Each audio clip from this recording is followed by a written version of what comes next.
ក្នុងនាមយើងជាគ្រូពេទ្យដែលជាអ្នកផ្ដល់សេវាសុខភាពជូនប្រជាពលរដ្ឋយើងត្រូវយកចិត្តទុកដាក់អំពីសុខទុក្ខរបស់អ្នកជំងឺនិងផ្ដល់សេវាជូនគាត់ប្រកបដោយគុណភាពសុវត្ថិភាពនិងក្រមសីលធម៌វិជ្ជាជីវៈ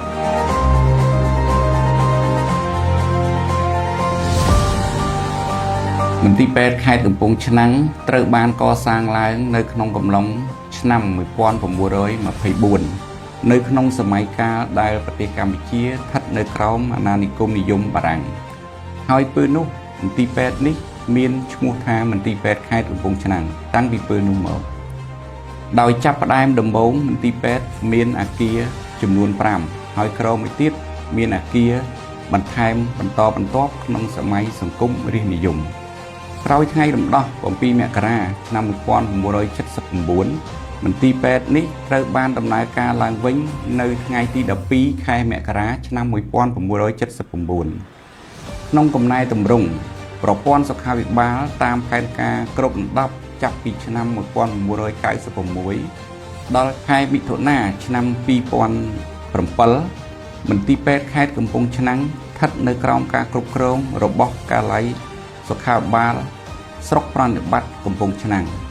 ចាប់ពីថ្ងៃទី30ខែកក្កដាឆ្នាំ2007មកមន្ទីរពេទ្យខេត្តកំពង់ឆ្នាំងស្ថិតនៅក្រោមការគ្រប់គ្រងផ្ទាល់របស់មន្ទីរសុខាភិបាលខេត្តរហូតដល់បច្ចុប្បន្នដែលជាមន្ទីរពេទ្យបង្អែកខេត្តផ្ដល់សេវាសំណុំសកម្មភាពបង្គ្រប់កម្រិត3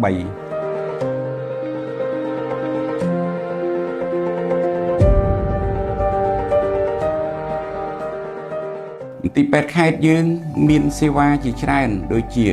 ផ្នែកពិគ្រោះជំងឺក្រៅផ្នែកសង្គ្រោះបន្ទាន់ផ្នែកប្រព័ន្ធនកម្មផ្នែកជំងឺទូទៅផ្នែករបេងផ្នែកជំងឺកុមារនិងទារកផ្នែកសលយាគាផ្នែកសលសាស្ត្រនិងរបួសផ្នែកសម្ភពនិងរោគស្ត្រីផ្នែកចក្ខុរោគផ្នែកលាងឈាមផ្នែកជំងឺទឹកនោមផ្អែមនិងលើសសម្ពាធឈាមផ្នែកសុខភាពផ្លូវចិត្តផ្នែកសុខភាពមាត់ធ្មេញផ្នែកជំងឺត្រចៀកច្រមុះនិងបំពង់កផ្នែកព្យាបាលដោយចលនានិងគ្លីនិកសុខភាពគ្រួសារផ្នែកជំងឺអេដផ្នែកឃ្លាំងឱសថនិងបរិក្ខារពេទ្យ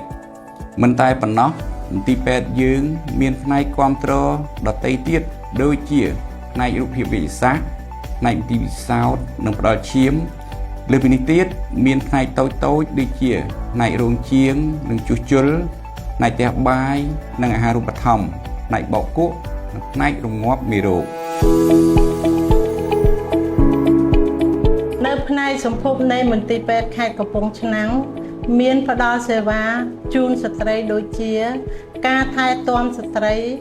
មុនពេលឈឺពោះសម្រាលកំឡុងពេលសម្រាលនិងក្រោយសម្រាលមានសេវាសង្គ្រោះបន្ទាន់ផ្នែកសម្ភពមានការថែទាំទារកជាសារវ័នទើបនឹងកើតព្រមទាំងមានការសម្រាលកូនដោយវះកាត់នៅផ្នែកទីនគរមានការវះកាត់ផ្នែករោគស្ត្រីនិងការពិនិត្យដំបៅត្រៀមមហារីកមាត់ស្បូននិងមានសេវាពន្យាកំណើតក្រោយពីរលូតនិងរំលូតហើយផ្នែកកុមារទារកយើងខ្ញុំក៏មានការសង្គ្រោះកុមារនិងសង្គ្រោះទារកទើបបង្កើតបន្ថែមពីនោះយើងក៏មានការផ្ដល់ការព្យាបាលដល់កុមារដែលមានជំងឺកង្វះអាហារូបត្ថម្ភធ្ងន់ធ្ងរដែលយើងមានអាហារ A75 A100 ហើយនឹងពេលដែលគាត់ត្រឡប់ផ្ទះវិញយើងផ្ដល់ BP100 ជូនដល់គាត់បន្ថែមពីនោះទៀតយើងក៏បានផ្ដល់ថ្នាំដល់កុមារដែលផ្ទុកមេរោគអេដស៍គឺយើងផ្ដល់ថ្នាំកាសនិយមនិងថ្នាំប្រឆាំងនឹងមេរោគអេដស៍នៅផ្នែកសលយាគាយើងមានការវះកាត់ចំនួន5ផ្នែកណារួមទាំងផ្នែកវះកាត់តសរសៃឈាមសម្រាប់ធ្វើការលាងឈាមក្នុងនោះយើងមានការវះកាត់ផ្នែកពោះ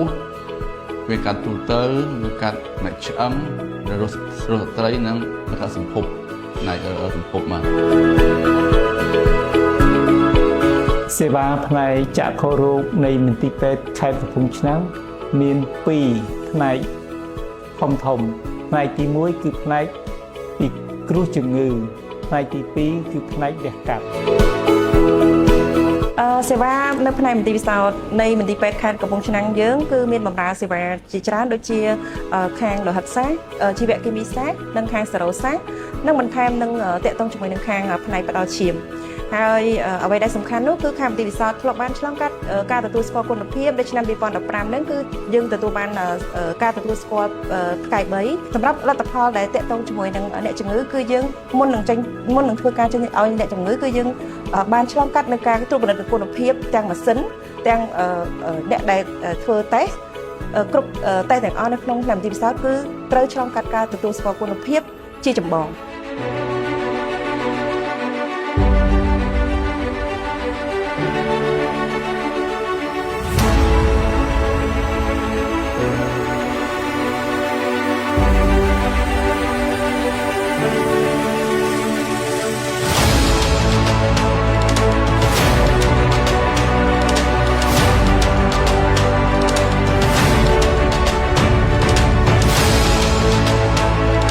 នឹងនិយមស្តង់ដារសាធារណៈគឺយើងបានរៀបចំសេវានិងការអនុវត្តស្តង់ដារមួយចំនួនដើម្បីងាយស្រួលដល់ការអនុវត្តដល់បុគ្គលិកផ្ដល់សេវាយើងដែលត្រូវបម្រើជូនប្រជាជនដែលមកទទួលសេវាឲ្យគាត់មានភាពងាយស្រួល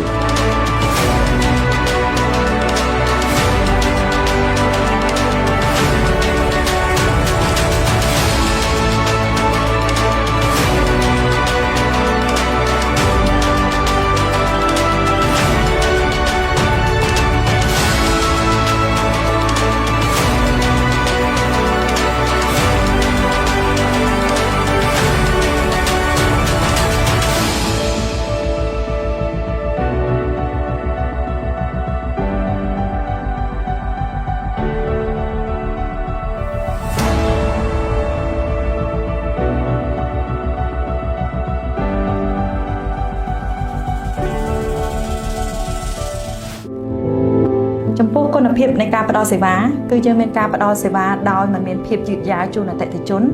និងមានយន្តការព័ត៌មានត្រឡប់និងបណ្ដឹងតវ៉ារបស់អតិថិជនចំពោះអ្វីដែលគាត់មិនពេញចិត្តគឺយើងមានការសហការគ្នានិងទទួលយកដោយភាពរីករាយដើម្បីឲ្យការងាររលូននិងមានប្រសិទ្ធភាពមិនតែប៉ុណ្ណោះយើងមានប្រព័ន្ធទំនាក់ទំនងដើម្បីផ្ដល់ព័ត៌មានត្រឡប់ពីប្រជាជនតាមរយៈ QR code តាមប្រព័ន្ធ Google តាមបណ្ដាញសង្គមតាមប្រព័ន្ធទូរស័ព្ទនិងប្រអប់សម្បត្តិអនាមិកដែលមានគណៈកម្មការបើកប្រអប់សម្បត្តិជាប្រចាំរៀងរាល់ខែនិងប្រជុំដោះស្រាយបញ្ហាដែលជួបប្រទះ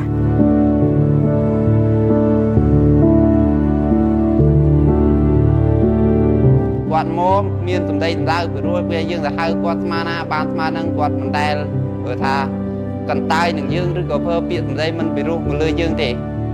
គាត់ទៅហៅមានតែគាត់ជួនកាលមានរត់មកផងដូចថាគាត់បារម្ភពីអ្នកជំងឺអញ្ចឹងគាត់រត់មកទាំងយប់ទាំងអាទិត្យអញ្ចឹងហើយអ្នកជំងឺមកគឺពេញចិត្តសប្បាយចិត្តរីករាយពេលអ្នកគ្រូពេទ្យដែលគាត់បានទទួលអ្នកជំងឺរហ័សទាន់ចិត្តបរិស្ថានជុំវិញនៅក្នុងមន្ទីរពេទ្យវិញគឺពីជាង10ឆ្នាំមុននឹងឥឡូវគឺខុសគ្នាដាច់ស្រឡះតែម្ដងឥឡូវមានមន្ទីរពេទ្យថ្មីអាគារថ្មីជាច្រើនព្រមទាំងសម្ភារៈប្រើប្រាស់ទំនើបព្រមទាំងបរិស្ថានអនាម័យស្អាតល្អបំផុតតែម្ដងមានសួនមានកន្លែងដាក់សម្រាមអីត្រឹមត្រូវមានធុងសម្រាមបែងចែកពីកាកសំណល់ស្រស់កាកសំណល់មានទឹកឬក៏ខោទាំងនោះមានអីមានធុងផ្សេងដាក់ផ្សេងពីគ្នានឹងកាកសំណល់របស់ដបអីដាក់ផ្សេងអញ្ចឹងឲ្យធ្វើឲ្យអនាម័យមើលទៅស្អាតសមរម្យមន្ទីរពេទ្យយើងខ្ញុំបានរៀបចំបទបញ្ជាផ្ទៃក្នុងសម្រាប់មន្ត្រីរាជការហើយយើងក៏បានធ្វើបទបញ្ជាផ្ទៃក្នុងសម្រាប់ក្រុមគ្រួសារអ្នកជំងឺដែលលោកបានទទួលសេវានៅក្នុងការព្យាបាលមន្ទីរពេទ្យមួយទៀតដែរមន្ទីរពេទ្យយើងខ្ញុំក៏បានធ្វើការផ្សព្វផ្សាយនៅប្រភេទសេវានិងតម្លៃសេវាដែលបានដាក់ផ្ទាំងប៉ាណូយ៉ាងធំនៅក្នុងមន្ទីរពេទ្យយើងក៏បានបិទផ្សាយជាសាធារណៈអំពីពេលម៉ោងធ្វើការរបស់មន្ត្រីប្លង់អគារលំហូរអ្នកជំងឺបង្គោលបង្ហាញតម្រង់ទិសដើម្បីងាយស្រួលដល់ពុកម៉ែបងប្អូនប្រជាពលរដ្ឋដែលលោកអញ្ជើញមកទទួលសេវានៅក្នុងមន្ទីរពេទ្យយើងខ្ញុំ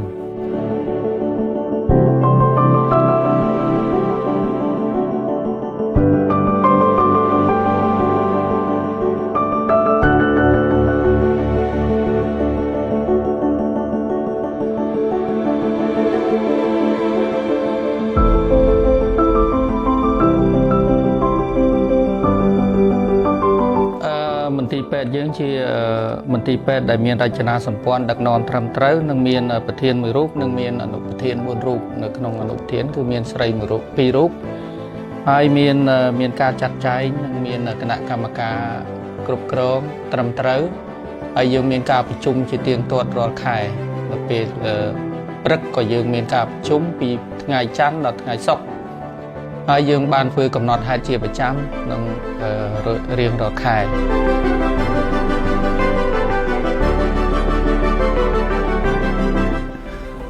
ចំពោះការិយាល័យបច្ចេកទេសរបស់យើងខ្ញុំយើងការងារចម្បងទី1គឺយើងរៀបចំ flow អ្នកជំងឺយល់គឺចរន្តអ្នកជំងឺចូលក្នុងទីពេទ្យទី1អ្នកជំងឺចូលមកដំបូងយើងចូលទៅក្នុងកន្លែងរងចាំបាទចូលកន្លែងរងចាំយើងចែកជា2គឺ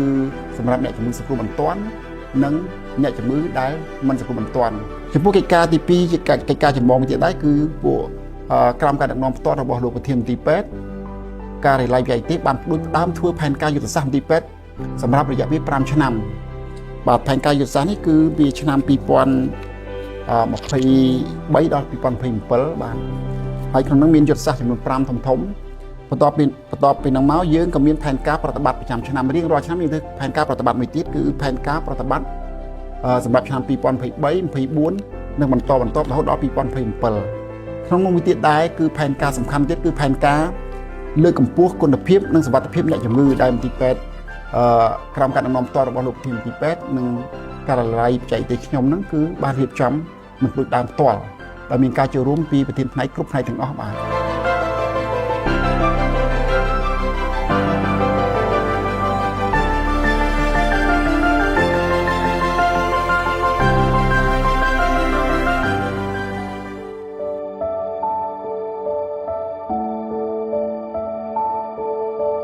តកតងនឹងការគ្រប់គ្រងហិរញ្ញវត្ថុនៅក្នុងមន្ទីរពេទ្យខេត្តកំពង់ឆ្នាំងយើងមានចំណូល2ប្រភេទធំ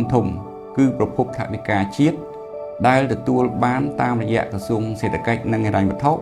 និងទី2បានមកពីការធ្វើសេវាហិរញ្ញប្បទានរបស់មន្ទីរពេទ្យយើងផ្ទាល់ចំពោះការគ្រប់គ្រងហិរញ្ញប្បទានគឺយើងមានគណៈកម្មការ2គឺគណៈកម្មការតាមដាននិងអនុគណៈកម្មការលទ្ធកម្មមុននឹងយើងសម្រេចថាទិញអ្វីមួយគឺមានកម្លាភាពនិងសុក្រិតភាពជានិច្ចរាល់ការចំណាយគឺយើងអនុវត្តទៅតាមមាតិកាដែលមានការណែនាំពីក្រសួងសេដ្ឋកិច្ចនិងហិរញ្ញវត្ថុចំពោះថវិកាហិរញ្ញប្បទានយើងមានការចំណាយជាប្រចាំថ្ងៃនិងប្រចាំខែដោយពិនិត្យជាក់ស្ដែងតាមតម្រូវការនិងអនុវត្តទៅតាមនីតិវិធីធ្វើលទ្ធកម្មដែលមានប្រធានគណៈកម្មការហិរញ្ញប្បទាននិងអនុគណៈកម្មការទាំងពីររូបចូលរួមរាល់ឯកសារចំណូលចំណាយគឺយើងប្រើប្រាស់ប័ណ្ណដែលចេញដោយក្រសួងសេដ្ឋកិច្ចនិងហិរញ្ញវត្ថុនិងបានកត់ត្រាទុកក្នុងប្រព័ន្ធជាប្រចាំ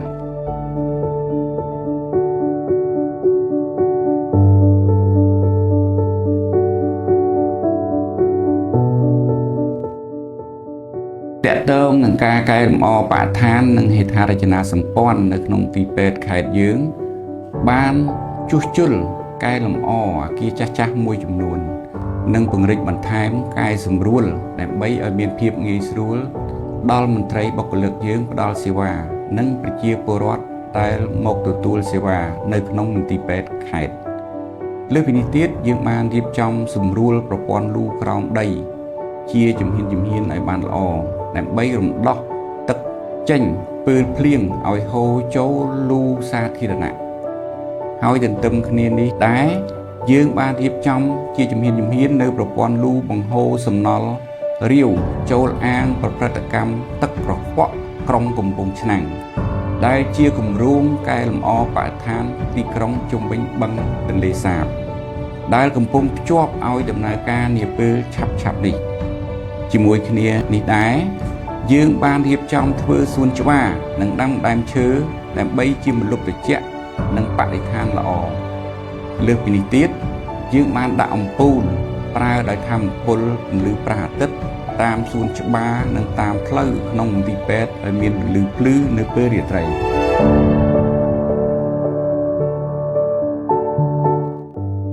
កាលពីមុននាងខ្ញុំមិនទាន់ចូលនិវត្តន៍ឃើញថាមន្ទីរពេទ្យ